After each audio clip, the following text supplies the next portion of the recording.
இது பார்த்தீங்கன்னா காட்ரேஜோட பிசிபி. இந்த பிசிபி வந்து இன்வெர்ட்டர் ஃப்ரிட்ஜுக்கு உள்ளது. ஸோ இதை எப்படி ஈஸியாக செக் பண்ணலாம், இது எப்படி ஒர்க் ஆகுதா இல்லையான்னு செக் பண்ணலாம் அப்படிங்கிறதுக்கான வீடியோ தான் இது. இது நிறையா பேருக்கு வந்து இந்த மெத்தடு செக் பண்ணுற மெத்தடு கொஞ்சம் தெரியலை. ரொம்ப ஈஸியான மெத்தடு தான் அது செக் பண்ணுறதுல. அதை எப்படி செக் பண்ணலாம் அப்படிங்கிறத நான் உங்களுக்கு காமிக்க போகிறேன். ஓகேங்களா? இங்கே பாருங்கள், ஃபஸ்ட்டு பின் வந்து பார்த்திங்க அப்படின்னா எல் அப்படின்னு கொடுத்துருக்காங்களா. இந்த எல் பின்னில் ஒரு லைன் பற்ற வைக்கணும். அது வந்து ஃபேஸ் பற்ற வைக்கணும். இந்த இருக்கு பாருங்கள், ஒரு ஃபேஸ் அடிச்சுக்கோங்க. நெக்ஸ்ட்டு பார்த்தீங்க அப்படின்னா அடுத்து ஒரு பின் வந்து நியூட்ரல் அப்படின்னு கொடுத்துருப்பாங்க. ஸோ அந்த நியூட்ரலுங்கிற இடத்துல நம்ம வந்து சால்ட் பண்ணக்கூடாது.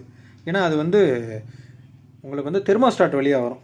ஸோ அதுக்கு பதிலாக என்ன செய்யலாம் அப்படின்னு கேட்டிங்கன்னா, இங்கே பாருங்கள், 1 2 3வது பின்னு.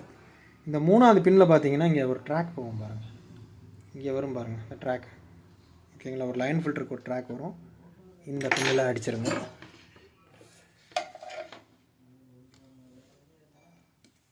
ஓகே,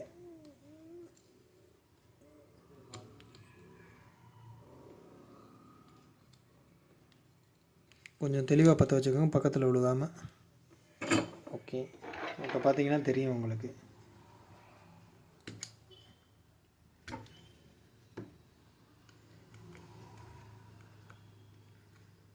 பக்கத்தில் சால்டர் ஆகிடுச்சு.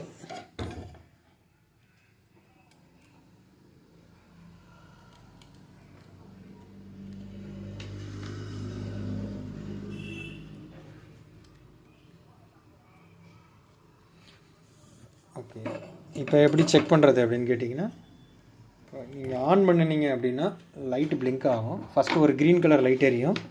நெக்ஸ்ட்டு இங்கே பாருங்கள், நெக்ஸ்ட்டு பார்த்தீங்க அப்படின்னா கம்ப்ரஸர் டிடெக்ஷன் இல்லைன்னா எரர் அடிக்க ஆரம்பிச்சிடும். இப்போ பாருங்கள், தொடர்ந்து எரர் அடிக்கும். ஓகேங்களா? கம்ப்ரஸர் டிடெக்ஷன் ஆனானுங்கிற எரர் வந்துருச்சு. ஸோ நெக்ஸ்ட்டு அதை எப்படி நம்ம செக் பண்ணுறோம் அப்படின்னு கேட்டால், யூவிடபிள்யூ டெஸ்டர் வச்சு ஒவ்வொன்றுக்குமே யூவிடபிள்யூ டெஸ்டர் அப்படிங்கிறது ரொம்ப இம்பார்ட்டன்ட். ஏன்னா இந்த மாடலில் வந்து கம்ப்ரஸர் போச்சா இல்லை போர்டு போச்சா நிறையா பேருக்கு நிறையா கேள்வி இருக்குது. அதனால் இது வந்து பார்த்திங்கன்னா அதாவது இதில் பார்த்தீங்கன்னா யூவிடபிள்யூ அப்படின்னு மென்ஷன் பண்ணியிருக்க மாட்டாங்க, சிபிஏ அப்படின்னு கொடுத்துருப்பாங்க. பி அப்படின்னு கொடுத்தது வந்து என்ன அப்படின்னு கேட்டிங்கன்னா வி. நெக்ஸ்ட்டு பார்த்தீங்க அப்படின்னா அந்த சி அப்படின்னு கொடுத்துருக்கிறது வந்து பார்த்தீங்க அப்படின்னா யூ. அதுக்கடுத்து நெக்ஸ்ட்டு டபிள்யூ அப்படின்னு பார்த்தது பார்த்தீங்கன்னா ஏ. ஓகேங்களா? இப்படி தான் கொடுத்துருப்பாங்க.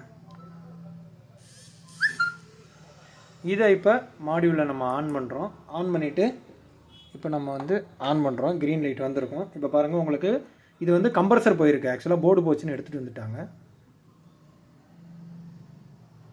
ஓகேங்களா? இப்போ 6 சிக்னல் வந்துருச்சு பாருங்கள். இப்போ இந்த போர்டு வந்து கரெக்டாக இருக்குது, கம்ப்ரஸர் தான் போச்சு. ஸோ நீங்கள் கம்ப்ரஸர் போச்சா போகலையா இல்லை போர்டில் ப்ராப்ளமானு கண்டுபிடிக்கிறதுக்கு உங்களுக்கு வந்து இந்த யூவிடபிள்யூ அப்படிங்கிறது ரொம்ப இம்பார்ட்டண்ட்டான ஒன்று. ஸோ இதை பற்றி நீங்கள் தெரிஞ்சுக்கங்க. எல்லா இதுக்கும் செக் பண்ணலாம் இந்த யூவிடபிள்யூ வச்சு.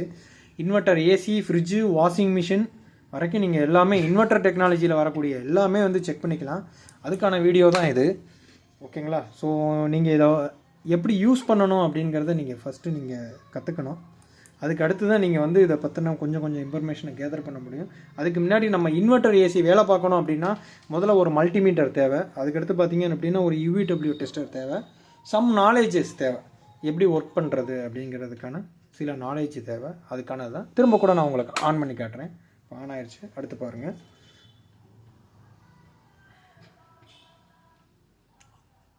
6 சிக்னல் வந்துருச்சு பாருங்கள். ஸோ 6 சிக்னலும் நமக்கு ப்ராப்பராக வந்துருச்சு. ப்ராப்பராக வந்துருச்சுனாலே இந்த போர்டில் எந்த கம்ப்ளைண்ட்டும் இல்லை, கம்ப்ரஸர் தான் போச்சுன்னு அர்த்தம். இது வந்து கம்ப்ரஸர் ஃபெயிலியர் ஆகிடுச்சு. ஓகே, வீடியோ வாட்ச் பண்ணதுக்கு தேங்க்ஸ். ஆனால் நம்ம வீடியோ எடுத்துட்டோமா போஸ்?